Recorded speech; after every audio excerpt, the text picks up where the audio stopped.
What is up, everyone? It's Sam from 64 Wheels back with another diecast unboxing. I hope everyone had a great holiday season and a happy new year and is ready to do some more diecasting in 2021. I'm excited about some of the cars coming out this year. And hopefully, as the virus goes away, we'll get to go hunt in stores more. But until then, I have some unboxings for you. Woo! Today I have the Eurofast premium set from Hot Wheels. This is another one of the Fast and the Furious line. It is a 5-car set like most of the premium lines are.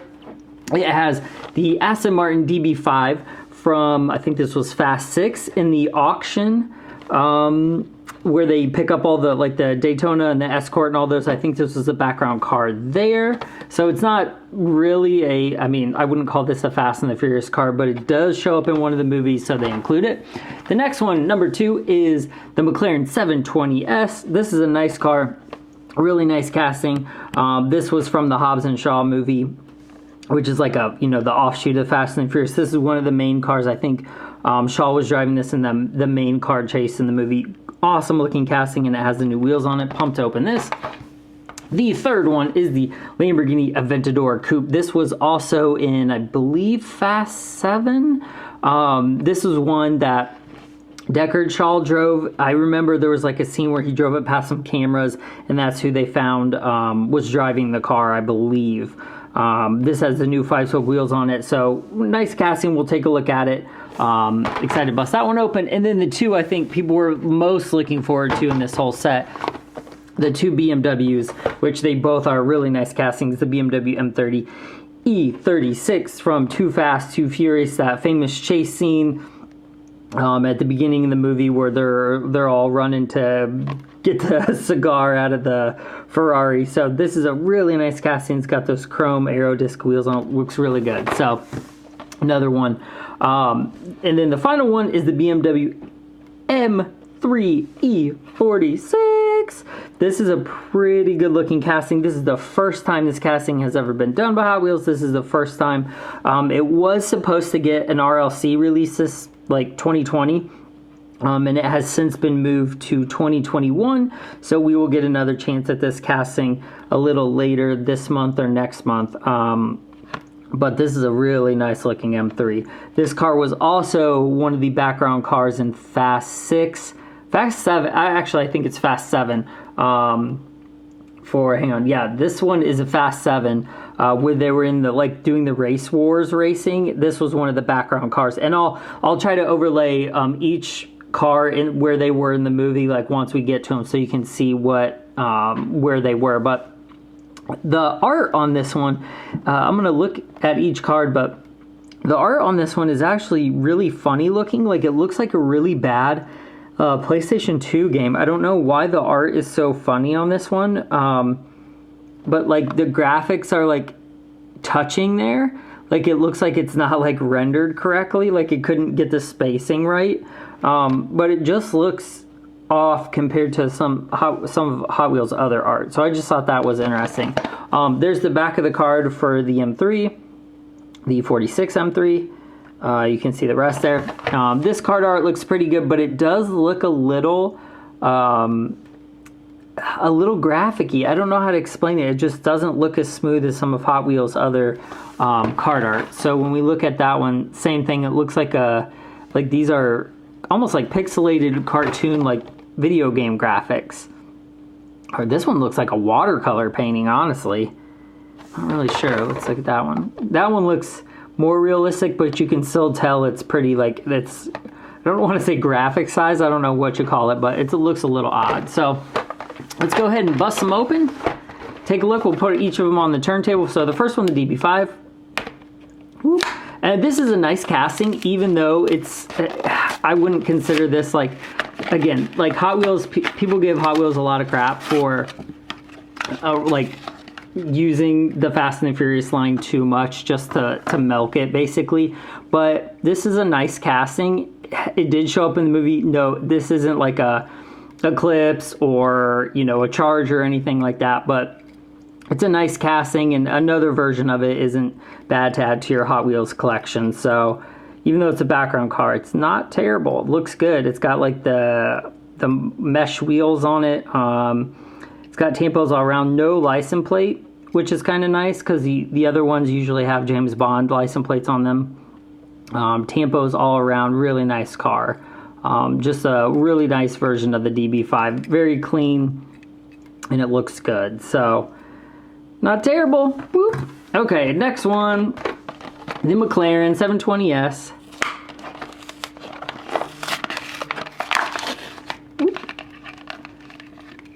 There's that one. The wheels look really nice on this car. These are the new, I'm going to bump this up so you can see it, the new 10-spoke wheels.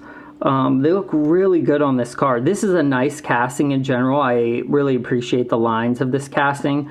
Looks really beefy. I prefer this over like the P1 or the Senna. I just think this car looks really mean. And in this shape, in this shade, like this color, it's like a, it's kind of hard to see, but it's like a metallic dark blue gray, and it looks really, really good against the black wheels. That might be a little too dark, I'm sorry. It's hard to catch this one because of the light. It looks like, I don't think it might have an interior. It's so, the window is so dark I can't tell. What's new about this model is the metal chassis, so I don't think it's ever gotten a metal chassis before. So new for this line is the metal chassis on the McLaren, but it looks good overall. We'll put them all on the turntable too. This is just like a quick look at them. Okay, and the third one is the Lamborghini Aventador Coupe. This casting is not new. They released this as a mainline and a premium several times. I think the last time we got it in a premium was for the Batman Dark Knight Rises car. It was silver. This is a good casting. I'm going to bump it up again. Let's see if, there we go. It's got the really nice 5-spoke wheels on it. For some reason, the back has a metal chassis, so I don't think this is the first time this car has gotten a metal chassis, but the back kind of looks odd at first glance. And I know people have talked about that before too when looking at the car, but it does seem to have an extra dose of ugly. I'm not really sure. It looks odd. Like, it looks like it's cross-eyed, like a praying mantis or something looking at you. I'm not really sure. The rest of the car looks great, though. Looks like a mean Lamborghini Aventador. The wheels are awesome. Love these new 5-spoke wheels. And that might be the reason, too, is they had to fit these larger wheels on it.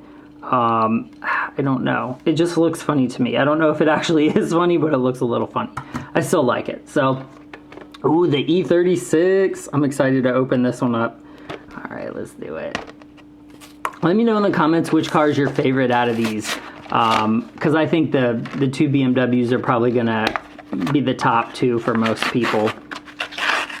Ooh, this reminds me a lot of the modern classics Mercedes Evo. It looks very similar in the black. It's shaped very similar, has a similar type wing, and it had the same wheels on it except they were silver.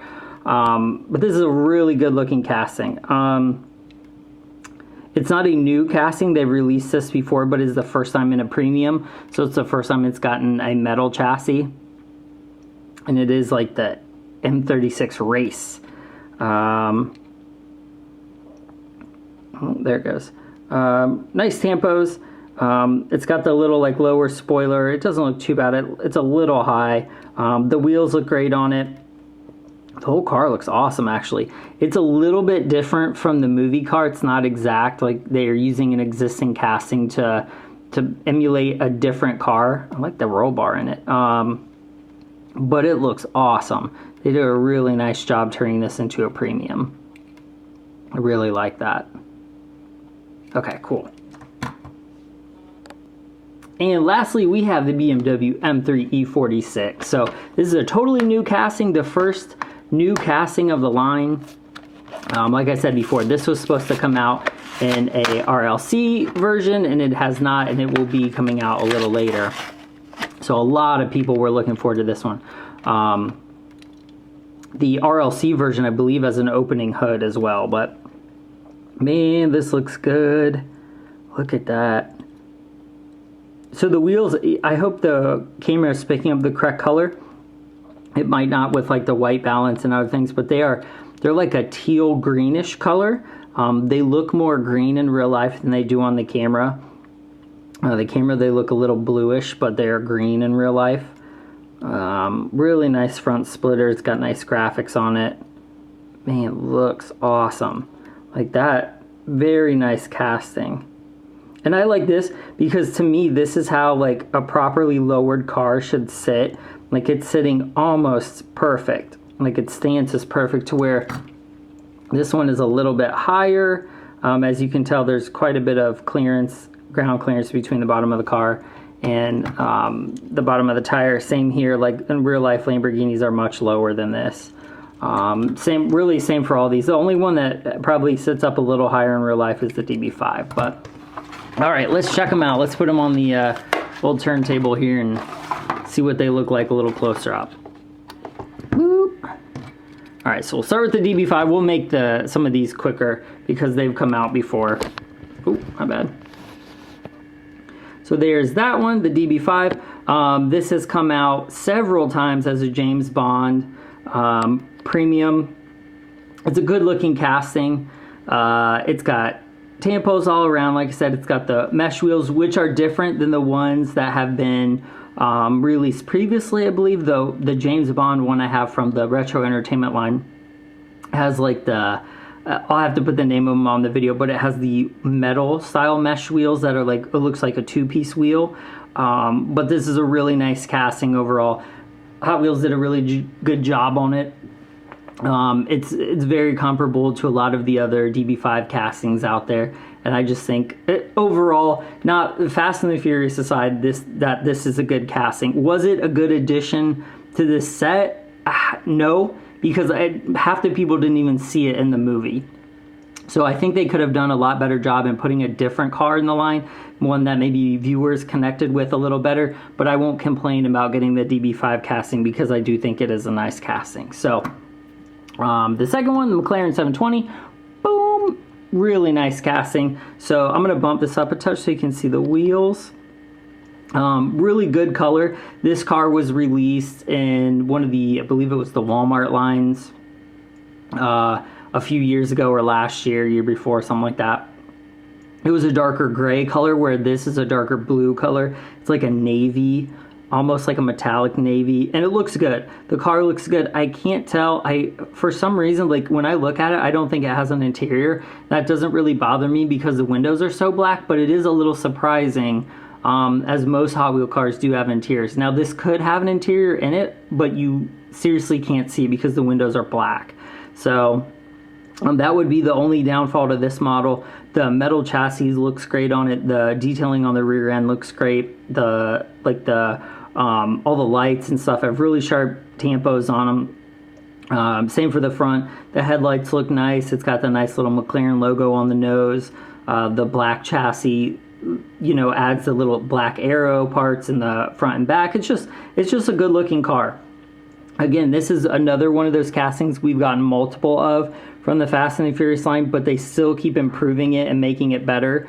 So that's always welcome. So at least instead of just pumping out the same exact car over and over again, they're making, you know, like color changes to it. They're making wheel changes to it. So whether you like the Fast and Furious line or not, this is a good looking McLaren. Like this should be in your collection no matter if you like supercars, Fast and Furious, or whatever. It's just a good looking casting overall, and they all roll really well. They're all on real riders. So the third car is the Aventador.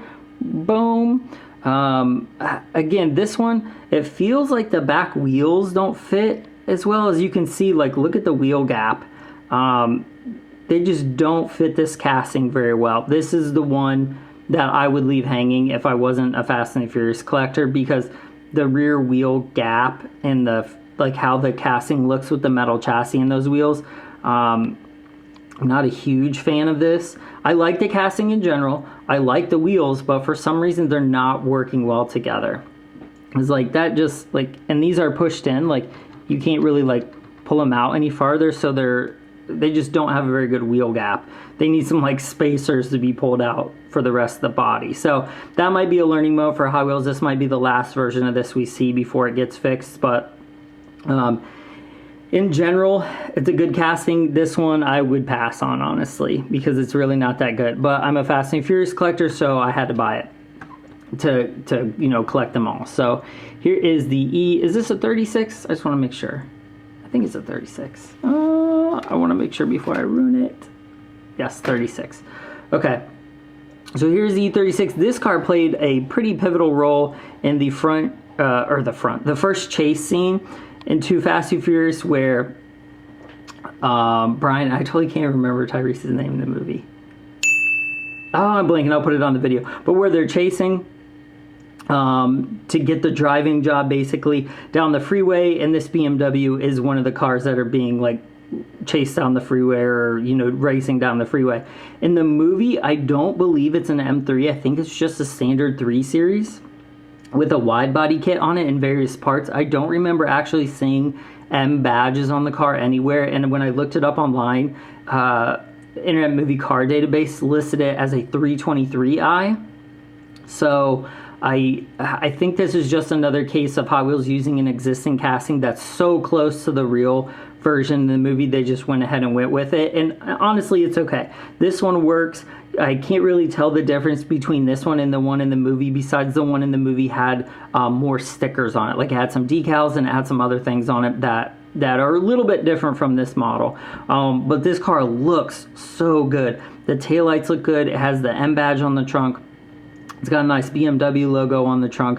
Those, like, aero disc wheels are chrome. They do pretty closely match the wheels in the movie.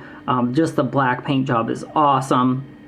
The front has a splitter. It has, you know, the metal splitter on the bottom. It's got nicely painted headlights. It's got the BMW kidney grills painted in detail. It's got the BMW logo on the hood. It's just a really clean version of this car. If they were to release this exact same version of a car in, like, a Track Days or Modern Classics or something, I think it would sell like crazy. Because A, it's already selling like crazy, and B, any version of this car in this kind of setup I would buy. It just looks excellent. So very nice. I'm on board with this. This is a must-have from this one. Again, rolls really nicely. Oh my gosh, those wheels look great. Cool. Okay. And then the one everyone else I think was pumped about is the E46. This will be, like I said, an RLC car, and this was in the background of Fast 7 in the race war scene. I think when Letty was racing her Cuda, maybe. It wasn't like, it was on screen for like 1 second. You would never, like, unless you had the DVD, were rewinding and like going back and looking at the exact scene of where this is, it would not stand out to you. That being said, this is an awesome casting. It just looks great in general. It's got front detailing. It's got really nice splitters, part of the chassis. The vent detailing on the side is nice. It has a really good looking 10-spoke, like those green wheels on it to match the movie. The taillights look awesome. It's got BMW badging on the trunk. It's got the lower exhaust detail that looks just excellent. Like, this car looks really, really good. They did a nice job with this casting. I would say this is one of the nicer BMW castings that they have. They've just done a really good job at the proportions. The one thing I would change is maybe, I don't know, the headlight sticker, like the tampos look like tampos to me, where the taillights, they look more like real taillights, if that makes sense. Like, the headlights I can tell are fake, where the taillights I don't think I can tell they're fake as much. And sometimes the headlights look good, sometimes they don't. That would be my only complaint on this, is that some of the tampos look a little cartoony. Like, I don't know if I can show this. To me, at least in real life, it doesn't look bad there, but when you get it at certain angles, it looks a little cartoony. But really there, I mean, maybe it's just my eye and how I'm looking at it, but it's still an excellent casting. And then improvements can be made on tampos if they think it doesn't look good. They can change that in the future, but overall, this is this BMW is a stunner. Rolls really nicely. Ooh, man, it looks good moving. So I'm really impressed. Like, the only car I'm really bummed about in this is the Lamborghini, the Aventador, because of the rear wheel spacing. I don't think it looks that good. But other than that, I think all these cars are decent castings. Again, tell me in the comments which one is your favorite, which one is your least favorite, or if you have the Lamborghini, if you like this version or you don't like this version. I'm not sold on it. It doesn't look that good to me, but the rest of the cars in the set look really nice. The two BMWs are definitely winners. I think I lean more towards the E36, but the E46 is going to be a fan favorite, or already is a fan favorite. McLaren's pretty solid. The Aston Martin's solid too. So not a bad set. I need to update my Fast and Furious poster. I have so many more Fast and Furious cars to open. I also have the Spy Racers, Hot Wheels Spy Racers Season 3 cars on the way. That is a new 7-car set. Just came out. It should be here next week, so I'm looking forward to filming that and getting that up too. So cool. Well, I enjoyed these. I might take some photos of these. I don't know if I'll do a post on these or not. But until then, thanks for watching. You can follow me on Instagram at 64wheels. Like and subscribe, all that good stuff for more diecast content. I should have a lot more things coming up and some exciting features to show you guys. So thanks for watching. See you next time.